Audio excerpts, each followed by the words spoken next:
Kong. One of the wealthiest cities in the world. But by the 1980s, this center of global commerce found itself under siege. From the air. The city had grown up around its tiny airport, but had long since outgrown it. Now, the constant onslaught of huge commercial jetliners was endangering the lives of residents. And the airport's tiny size was threatening to choke off the lifeblood of the city. Trade. Hong Kong desperately needed a new world-class airport. But where to put it? There was only one option. To build it 16 miles out at sea. But that would require the largest engineering project in history. It would mean building the longest bridges in the world. And massive new underwater tunnels. 22 miles of new superhighway and high-speed rail. Builders estimated the project would take decades. But they were given only 7 years. Could engineers and builders working on an absurdly tight deadline pull off a project this extreme? And would building such colossal structures only invite disaster in the future?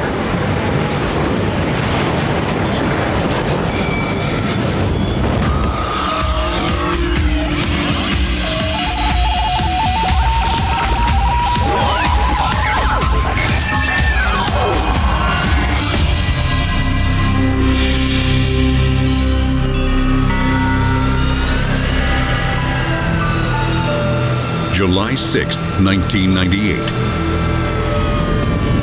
New York's JFK Airport.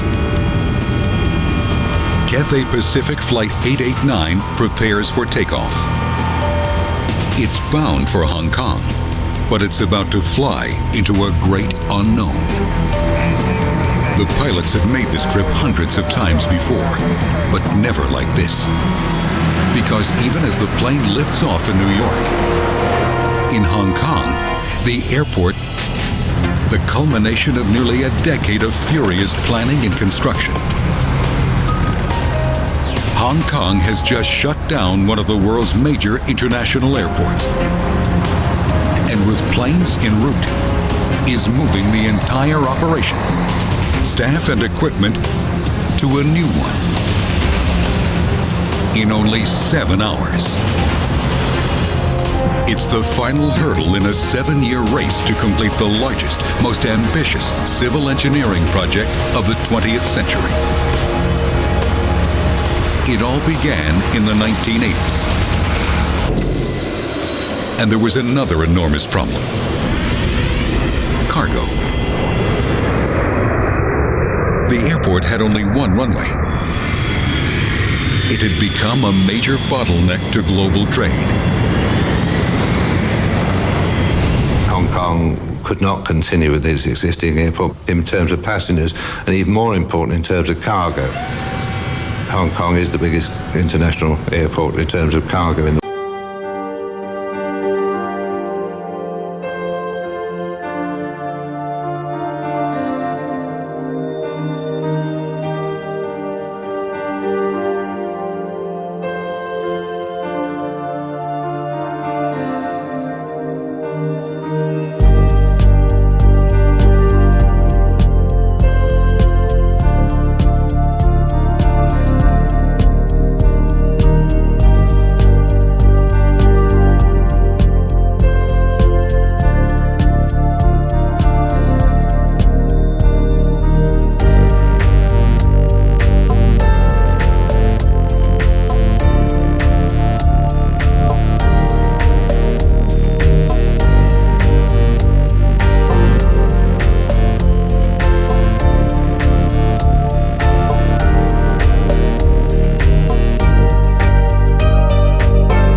airport was the pawn in this huge game of chess, political chess that was going on. Engineer.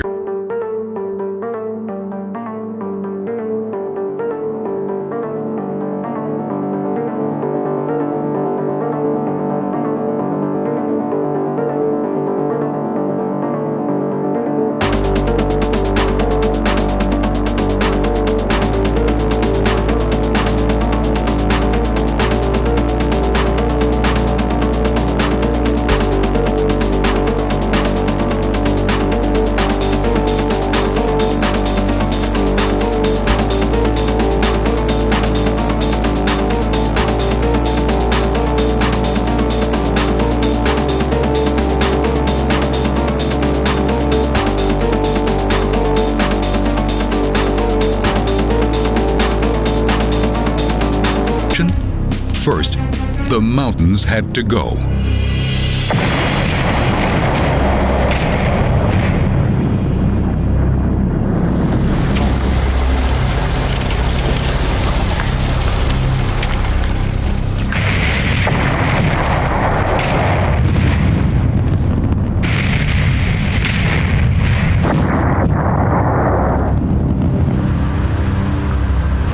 With towering heaps of blasted rock as far as the eye could see, an army of workers was brought in. Their mission? Move 200 million tons of rock.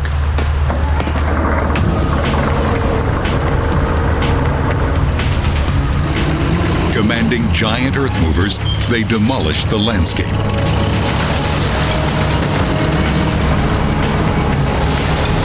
Carting away hundreds of millions of tons of rubble.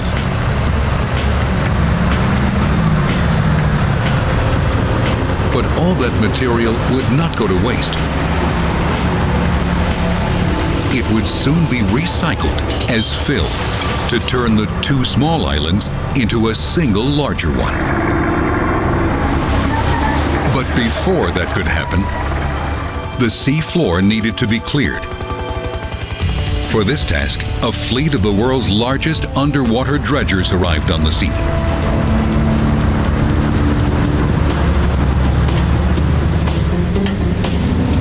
Like giant vacuum cleaners, their underwater hoses scoured the ocean bottom, removing a layer of soft mud 40 feet thick to expose the stable rock below.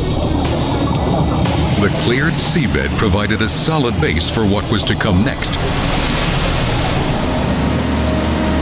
A layer of sand, followed by the pulverized remains of the island's mountains.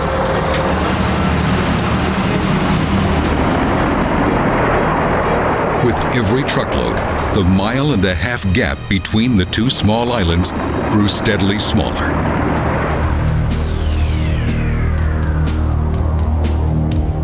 Everybody was under extraordinary time pressure.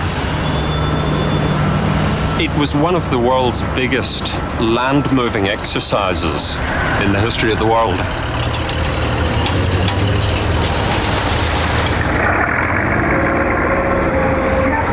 Working day and night, inch by inch, workers on land and sea slowly turned two islands into one.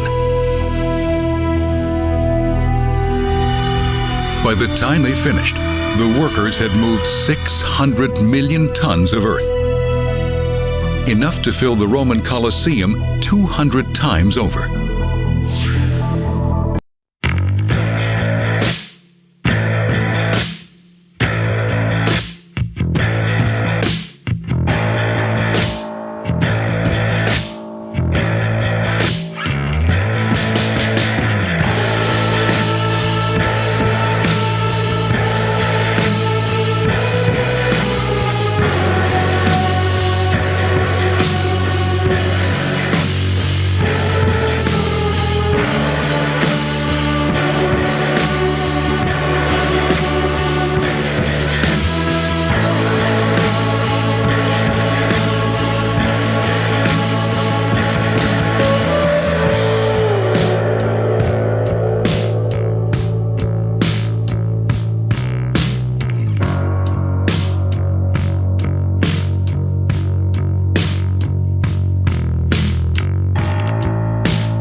devastating winds up to 200 miles per hour.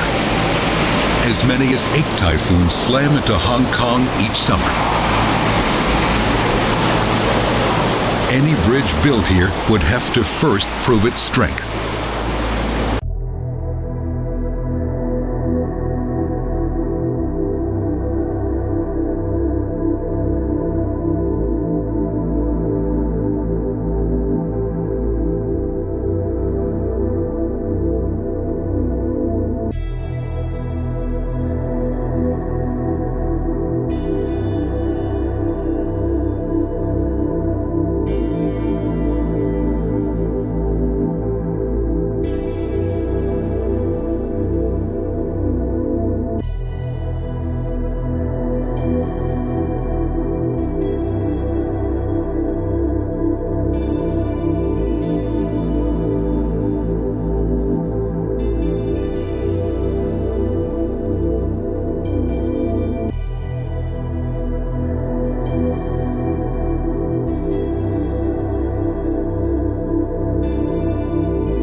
Largest double-decker suspension bridge in history, with no extra time to do it.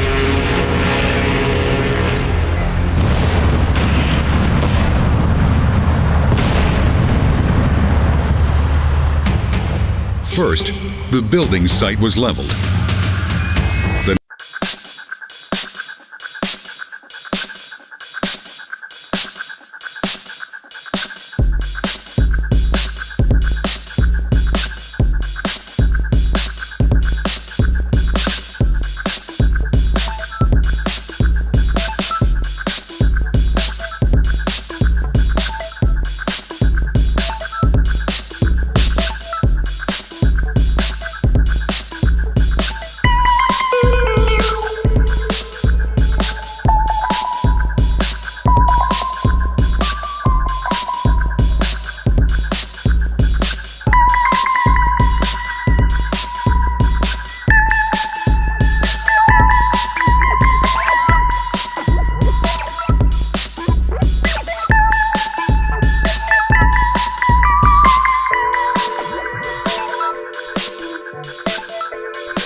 Once the cables were secured in place, workers could tackle the final and most dangerous part of the job: installing the huge bridge decks.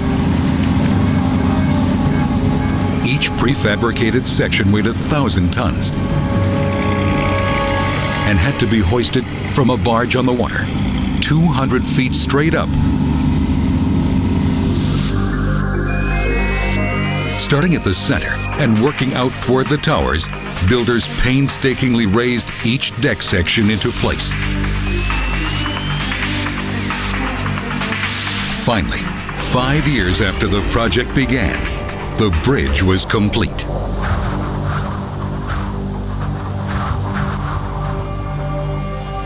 It was quite staggering to me and to others, I think, that we had constructed this monument.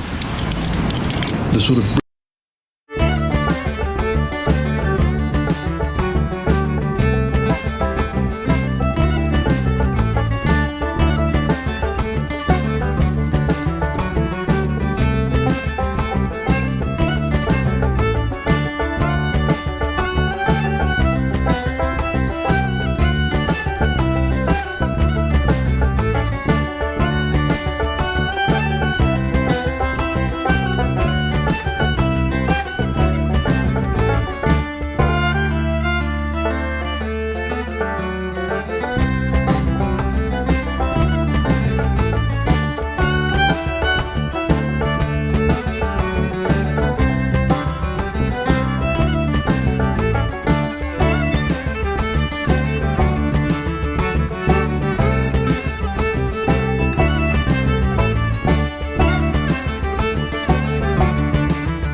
underwater tunnel into downtown Hong Kong.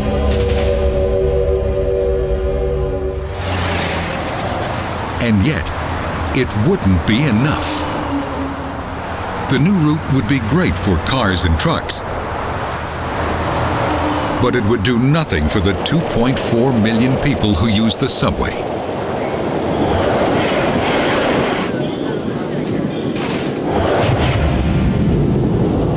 So engineers decided to add an ultra-high-speed rail line. It was an historic first. Anywhere else in the world you will find that the railway has been fitted in afterwards.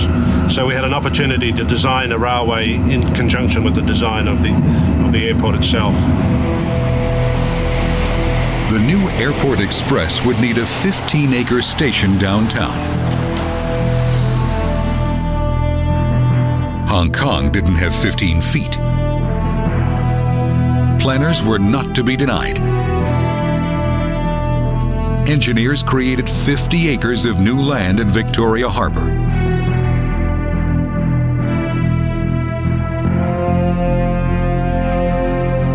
In only 2 years, the new station rose out of the ground.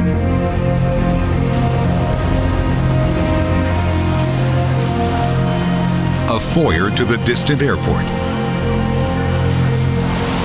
Here, passengers could gather, check their bags onto their flights, and settle in for a 20-minute ride. Beneath the harbor, across the bridges,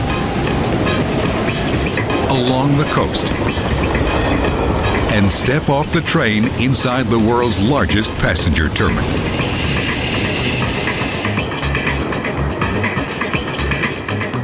There was just one problem. There was still no passenger terminal.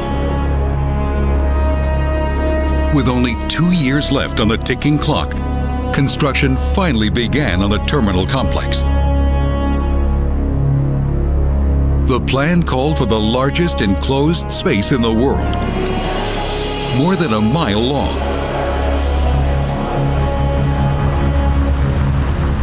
But as builders began work on the terminal's massive foundation, they made a chilling discovery.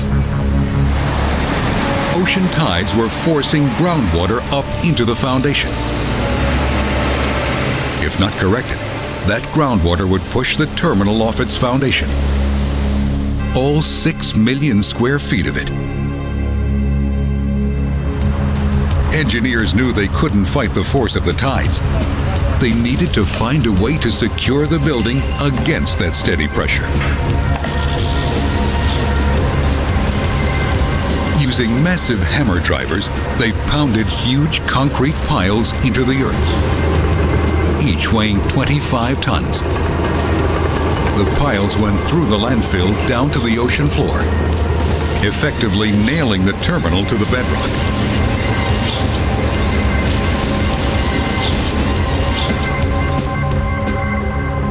With the foundation secured, work on the terminal itself could begin. It was to be the crown jewel of the entire project. A passenger terminal of epic proportion. Its unique design was symbolic of flight. But just as construction was about to begin, project managers came to another disturbing realization. There was simply no way they could build the terminal fast enough to make the looming deadline. Project managers were forced to enter a new series of negotiations with the Chinese, who were getting ready to assume control of Hong Kong in less than 2 years. While negotiations continued, engineers pressed ahead with the daunting task of raising the terminal roof.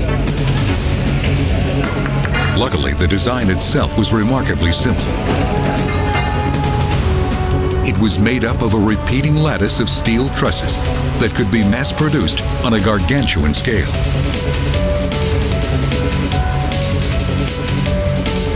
builders set up an enormous assembly line to build 136 identical roof segments, each weighing 140 tons and crafted out of more than 100,000 individual pieces. But the roof segments were so large, they couldn't be moved with existing equipment. So engineers came up with this. A behemoth robotic transport crane, piloted by a single operator with a remote control.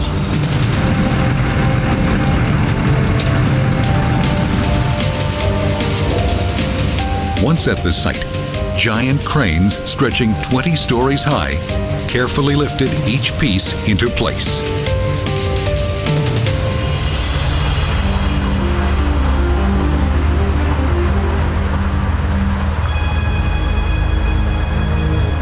On the other side of the island, workers erected the airport's air cargo terminal. A state-of-the-art facility, it was designed to handle the flood of containers that would pour through the airport every day. July 1st, 1997. The day of the handover is here.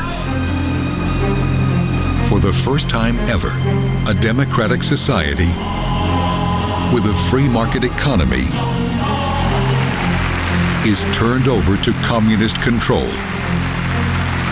without a shot fired or a voice raised in protest.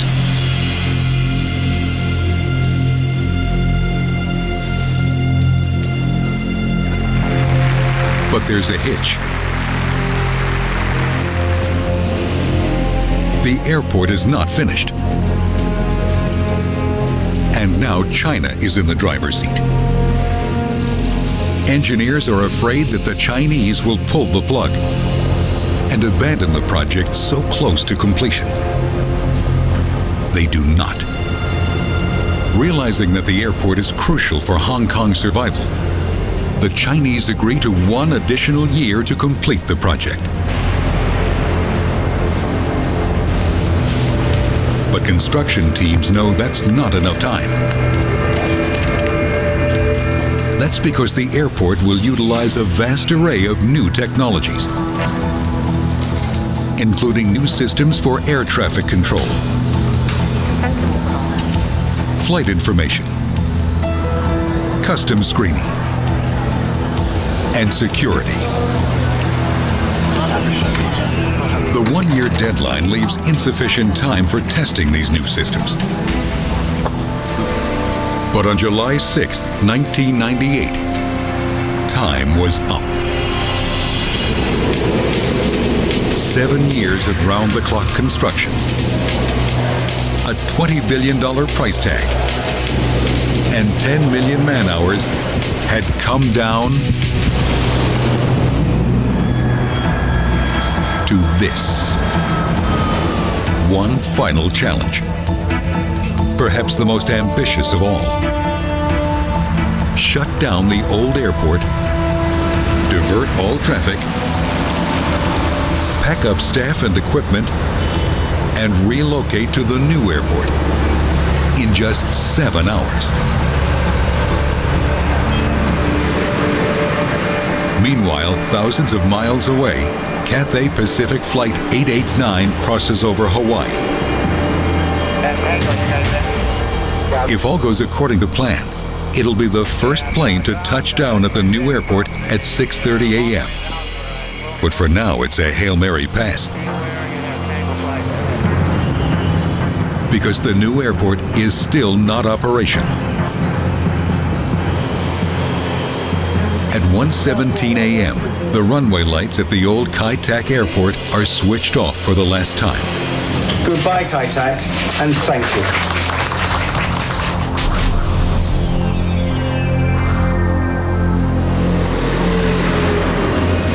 The massive road, rail, air, and sea lift gets underway.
passenger numbers begin to climb. Things are almost running smoothly. More than 500 flights arrive or depart each day, double the traffic handled by Kai Tak at its busiest. The cargo terminal also gets the kinks out. Just as planned, the vast maze of fully automated lifts and cranes moves, sorts, stacks, and transfers more than 4,000 tons of cargo a day. Everything from lobsters to helicopters. Life was returning to normal for the young airport. Until Mother Nature came calling. Only a year after the grand opening, Typhoon Sam slammed into Hong Kong. Winds gusted over 100 miles an hour. Right in the middle of the storm, China Air Flight 233, carrying 315 passengers, began its final approach. The plane had already tried once to land, only to abort and return to the skies. In a fateful decision, the pilots attempted another landing.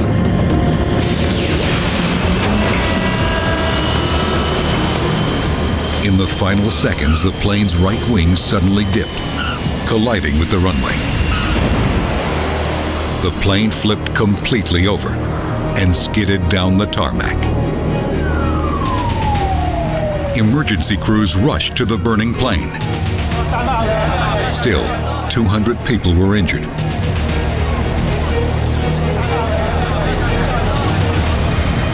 And 3 died.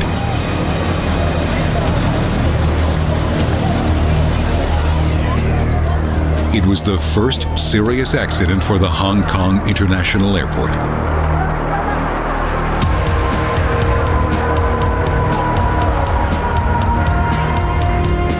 It led to stricter flight rules and beefed up weather radar. The new infrared system will most likely help to prevent similar accidents in the future. But what about the terminal itself? Can such a huge open structure really stand up to the worst that Mother Nature can throw at it?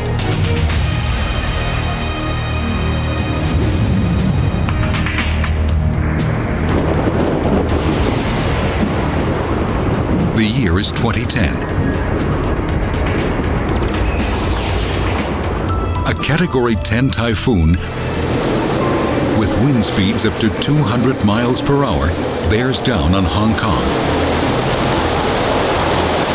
The storm's track has it making a direct hit on the airport. Emergency plans go into effect. Air traffic control diverts incoming planes to other airports, and outgoing flights are canceled. But now there's an even greater concern. The hollow glass terminal building now seems like a sitting duck. Engineers worry that the building could be ripped right off its foundations.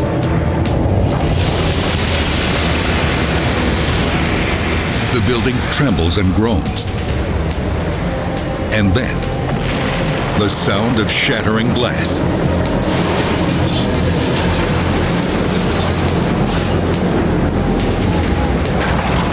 It's a terrifying occurrence, but it actually relieves the pressure from the wind.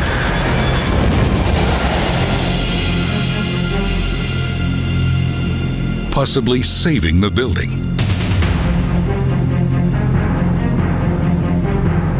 The largest enclosed structure in the world survives with minimal damage. While it's unlikely that anything this complex will ever be built again as a single project, the lessons learned are invaluable. And as other cities and countries look to their futures, we can have no more inspiring an example of extreme engineering than Hong Kong.